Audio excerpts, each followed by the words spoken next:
Nga 19 omwezi guno, banka emu mu bitundu by'e Lubowa yakwasa abakuumi ba kampuni y'obwannannyini eya G4S ensimbi eziwera akawumbi kamu obukadde 69 n'ezigwamu, gattako dola za Amerika 1,400 n'ezigwamu, bazivuga okuzituusa ku ttabi eddala erisangibwa e Nakasero.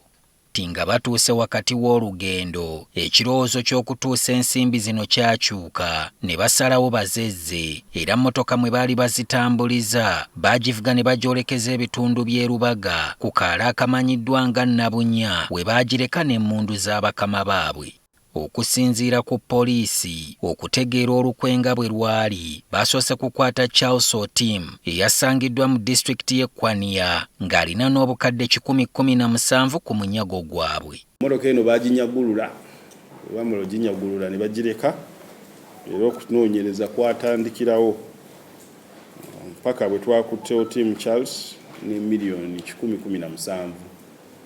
Tukyagenda mu maaso ne kaweefube okunoonya munne gwe yadduka naye.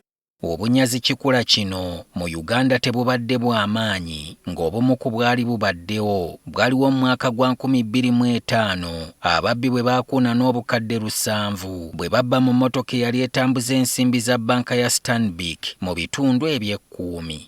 Mu Maachi wa 2019, poliisi yalinnya mu bunyazi obwefaanaanyirizaako buno ekyambogo, era nga mmotoka eyali egenda okunyagibwamu obuwumbi 2 yali ezitambuza ku lwa banka ya Stanbic.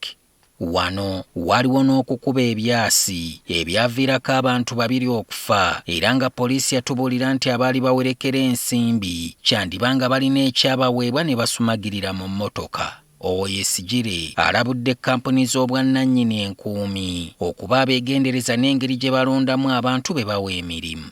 Naddala ezidiiringa mu kutambuza ssente, okubeera abeegendereza nga bapangisa abantu oba okuwa emirimu abantu bano be bakolagana nabo, okubafunako ebibakwatako mu mbeera ey'okugezaako okutangira oba wekiba kibaddewo poliisi esobola okubiyingiramu.